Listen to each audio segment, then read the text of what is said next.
हमारी आज की कहानी एक सच्ची घटना पर आधारित है, जहाँ पर एक आदमी ने 15 साल की एक लड़की को किडनैप कर लिया था और बाद में वह लड़की किस तरह से उस आदमी से बची और उस आदमी को उसके केक की सजा किस तरह से दी गई, हम आज की कहानी में देखेंगे। तो कहानी की शुरुआत होती है और हम कारा नाम की एक लड़की को देखते हैं, जिसकी उम्र अब भी 15 साल है। जब सुबह उसकी आंख खुलती है तो वह खुद को अपने बेड से बंधा हुआ पाती है, जिससे कि यह लड़की काफी डर जाती है। अब इस लड़की के साथ हुआ क्या था, यह बताने के लिए कहानी पास्ट में चली जाती है, जहाँ पर हम कारा और उसकी फ्रेंड जेस को देखते हैं। अब सुबह उठने के बाद ये दोनों बाहर घूमने की प्लानिंग करती हैं। दरअसल ये दोनों एक लेक हाउस में जाना चाहती थी। इसके बाद कारा अपनी माम को कॉल करती है, जिसका नाम डेबरा था। वो अपनी माँ से कहती है कि मैं अपनी फ्रेंड जेस के साथ लेक हाउस पर घूमने जाना चाहती हूँ और इसलिए शायद मुझे रात को देर हो सकती है। जिस पर उसकी माँ कहती है कि रात को मुझे भी किसी के साथ जाना है और अगर इसीलिए मैं भी टाइम पर ना पहुँच पाऊँ तो तुम अपने डैड को कॉल कर लेना। दूसरी तरफ जेस ने भी लेक हाउस पर जाने के लिए अपनी माँ से बात कर ली थी। अब जाने से पहले कारा घर के बाहर पेड़ पौधों को पानी देने लगती है, जहाँ पर वो एक गाड़ी को नोटिस करती है जो कि पिछले कई दिनों से उसके घर के चक्कर काट रही थी।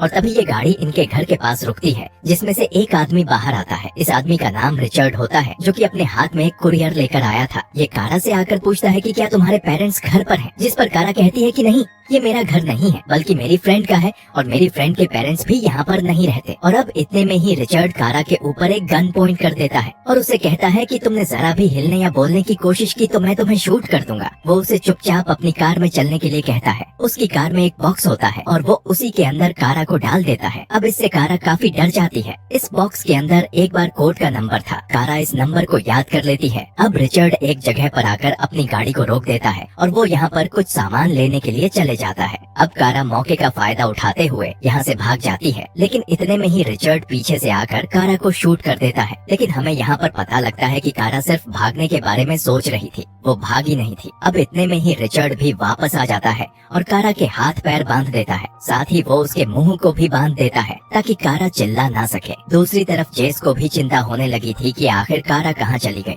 इसीलिए वो उसकी मोम को कॉल करती है। वो उससे पूछती है कि क्या कारा तुम्हारे पास आई है, जिस पर उसकी माँ उसे मना कर देती है। वो कहती है कि शायद वो अपने बॉयफ्रेंड के पास चली गई होगी। अब इसीलिए डेबरा कारा के बॉयफ्रेंड को फोन करती है, जिसका नाम रेयान है, लेकिन रेयान भी मना कर देता है कि नहीं, कारा तो मेरे पास नहीं आई है। दूसरी तरफ रिचर्ड भी कारा को एक घर पर ले आता है। वो उससे कहता है कि तुम यहाँ पर बिल्कुल भी शोर मत करना, नहीं तो मैं तुम्हें मार दूंगा। और इसके बाद वो कारा के हाथ पैरों को खोल देता है। अब इसके बाद रिचर्ड कारा को घर के अंदर लेकर आता है, जहाँ पर बहुत सारे अजीबोगरीब खिलौने थे। रिचर्ड कारा को एक रोल बताता है। वो कहता है कि तुम मुझे हमेशा डैडी कहना नहीं तो मैं तुम्हें मार दूंगा और अगर भागने की कोशिश की तब भी तुम्हारी जान जाएगी। साथ ही साथ वो यहाँ पर कारा की बहुत सारी डिटेल ले लेता है, जैसे कि उसकी माँ और उसके डैडी का नाम, साथ ही उसके फ्रेंड बॉयफ्रेंड सभी के बारे में जानकारी ले लेता है। वो कारा से ये क्वेश्चन भी करता है कि क्या तुम कभी किसी के साथ इंटीमेट हुई हो, जिस पर कारा मना कर देती है। और इसके बाद ये आदमी कारा के साथ बहुत ही गलत हरकत करता है, लेकिन कारा ये सब बर्दाश्त करती है। और इसके बाद वो अपने आसपास की चीजों की जानकारी इकट्ठा करना शुरू कर देती है, जहाँ पर कारा को वहाँ पर रखे कोम के अंदर एक औरत के बाल मिलते हैं। साथ ही वो यहाँ पर कुछ दवाइयाँ और उनके नाम भी देख लेती है। अब कारा रिचर्ड के बारे में भी जानकारी लेती है। वो उससे पता करती है कि क्या तुम्हें स्कूल जाना पसंद था, तुम क्या क्या करते थे और तुम्हें अभी क्या क्या चीजें पसंद हैं। रिचर्ड कहता है कि मैं पहले नेवी के अंदर काम किया करता था। कारा रिचर्ड के बारे में और भी जानकारियाँ इकट्ठा कर लेती है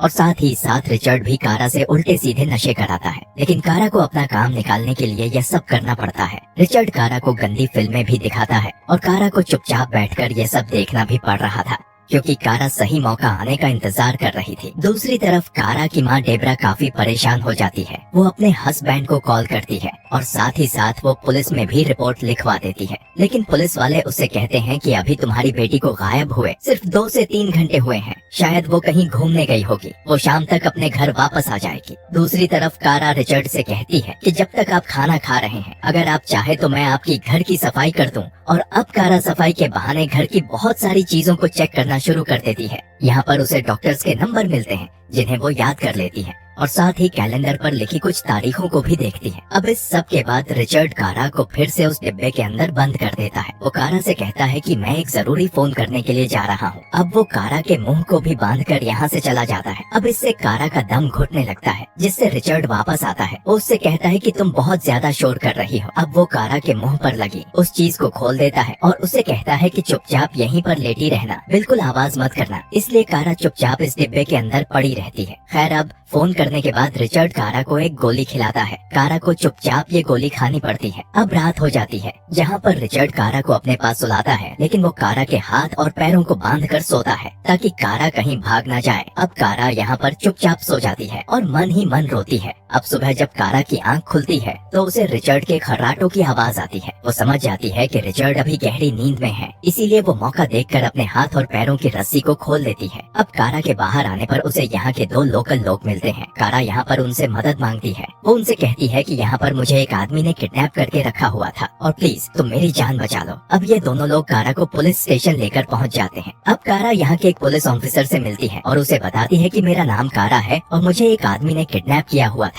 मैं बड़ी मुश्किल से वहाँ से भाग कर आई हूँ, प्लीज तुम मेरी हेल्प करो। इस पुलिस ऑफिसर का नाम रोलैंड होता है। अब वो कारा की बात सुनता है, जिस पर कारा कहती है कि वो आदमी सोया हुआ था, इसलिए मैं मौका देखकर वहाँ से भाग आई। अब रोलैंड को भी पता लग जाता है कि पास के किसी थाने में कारा की मिसिंग रिपोर्ट दर्ज हुई है, इसीलिए पुलिस वाले कारा की मॉम डेबरा को कॉल करते हैं और उसे बताते हैं कि तुम्हारी बेटी एकदम ठीक है। अब कारा भी अपनी मॉम से बात करती है। अब इस सब के बाद रोलैंड कारा से बोलता है कि क्या तुम हमें उस लोकेशन पर ले जा सकती हो जहाँ पर उस आदमी ने तुम्हें किडनैप करके रखा हुआ था। कारा काफी देर सोचने के बाद हाँ बोलती है और वो पुलिस वालों को उस बिल्डिंग पर लेकर पहुँच जाती है। इतनी देर में ही वहाँ पर बाकी पुलिस वाले आकर चेकिंग करना शुरू कर देते हैं और कारा वापस से पुलिस स्टेशन में आ जाती है, जहाँ पर वो अपनी माँ से मिलती है। दूसरी तरफ बाकी के पुलिस वाले घर की तलाशी ले रहे होते हैं, जहाँ पर उन्हें कुछ भी नहीं मिलता क्योंकि रिचर्ड यहाँ से फरार हो गया था। लेकिन जैसे ही पुलिस वाले उस रूम में जाते हैं जहाँ पर कारा को रखा गया था, यहाँ पर उन्हें बहुत सारे एक्स टॉयज मिलते हैं और अब इसीलिए इस आदमी को पकड़ने के लिए चारों तरफ पुलिस को लगा दिया जाता है। वहीं दूसरी तरफ पुलिस स्टेशन में कारा को कुछ क्रिमिनल की फोटो दिखाई जाती है, जिस पर कारा बता देती है कि उसे किसने किडनैप किया था। साथ ही कारा ने वहाँ पर रहते हुए जो इन्फॉर्मेशन नोटिस की थी, वो इन्फॉर्मेशन भी पुलिस को बता देती है कि रिचर्ड 9 साल नेवी के अंदर भी रह चुका है, लेकिन बाद में उसने नेवी से रिटायरमेंट ले लिया था। उसे पालतू जानवर पालने का भी काफी शौक है। उसके दांतों में दर्द रहता है, इसीलिए वो अक्सर अपने डेंटिस्ट से मिलने के लिए जाता रहता है। कारा उसके डेंटिस्ट का नाम और उसका नंबर भी बता देती है। कारा ये भी बताती है कि मैंने उसके घर पर एक औरत के बाल देखे थे। शायद उसके घर पर जो औरत रह रही थी वो डिज्नी वर्ल्ड की थी। वहीं पुलिस वाले अभी भी रिचर्ड के घर पर होते हैं। वहाँ पर उन्हें एक बॉक्स मिलता है। उसे खोलने पर उन्हें उसमें रिचर्ड के कपड़े मिलते हैं। साथ ही एक अखबार की कटिंग होती है जिसमें बहुत सारी लड़कियों की मिसिंग रिपोर्ट थी। इससे पुलिस वालों को पता लग जाता है कि अभी कुछ दिन पहले भी 2 लड़कियां गायब हुई थी, जिसमें एक 12 साल की और दूसरी 15 साल की थी। शायद उन्हें भी रिचर्ड ने पकड़ा हुआ था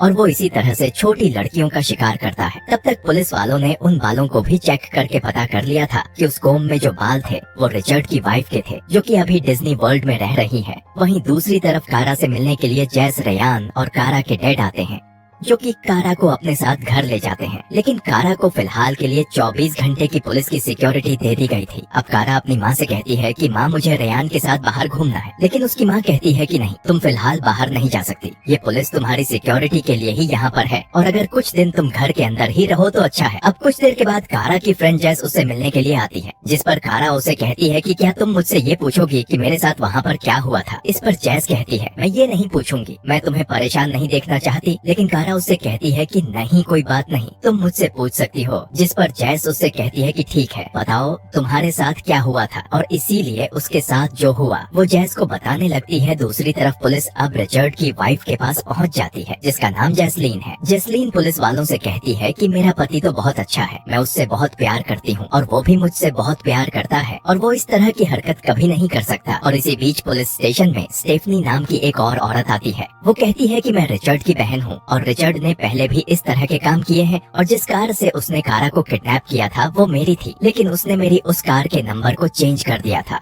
और रिचर्ड ने मुझे कल दोपहर को भी कॉल किया था और इस बात से पुलिस वालों को रिचर्ड की लोकेशन के बारे में पता लग जाता है और अब इसीलिए पुलिस वाले उस लोकेशन पर जाना चाहते हैं जहाँ पर रिचर्ड अभी रह रहा था। दूसरी तरफ कारा के पास एक पुलिस वाला आता है। वो उससे कहता है कि जिस आदमी ने तुम्हें किडनैप किया था उसने पहले भी 3 लड़कियों को मारा है और तुम काफी लकी हो क्योंकि तुम उसके पास से जिंदा बचकर आई हो। ऐसा काम कोई हिम्मत वाली लड़की ही कर सकती है। सब लोग तुम्हें भले ही विक्टिम माने पर मैं तो तुम्हें सर्वाइवर ही कहूंगा। अब पुलिस वाले रिचर्ड की बहन स्टेफनी के पास फिर से कॉल करते हैं। स्टेफनी कहती है कि मुझे रिचर्ड का कॉल फिर से आया था और आज रात वो मुझसे एक बार में मिलना चाहता है और वो पुलिस वालों को बार की लोकेशन बता देती है। वहीं दूसरी तरफ कारा भी अपनी फ्रेंड जेस के साथ रेयान का फुटबॉल मैच देखने के लिए चली जाती है। दूसरी तरफ पुलिस वालों को रिचर्ड की लोकेशन पता लग गई थी। अब वो उसका पीछा करते हैं और आखिरकार पुलिस वालों को रिचर्ड दिख जाता है। वो उनकी नजरों से भागने की कोशिश करने लगता है और अब पुलिस वाले उसका पीछा करने लगते हैं, लेकिन एक जगह पर आकर रिचर्ड फंस जाता है। लेकिन रिचर्ड के हाथ में गन होती है। पुलिस वाले उससे कहते हैं कि तुम अपनी गन को नीचे रख दो, लेकिन रिचर्ड अपनी गन को नीचे नहीं रखता और वह खुद को ही शूट कर लेता है और इस तरह से रिचर्ड मर जाता है। अब अगली सुबह जब कारा सोकर उठती है तो उसकी माँ उसे बताती है कि उस आदमी ने खुद को मार लिया है जिसने तुम्हें किडनैप किया था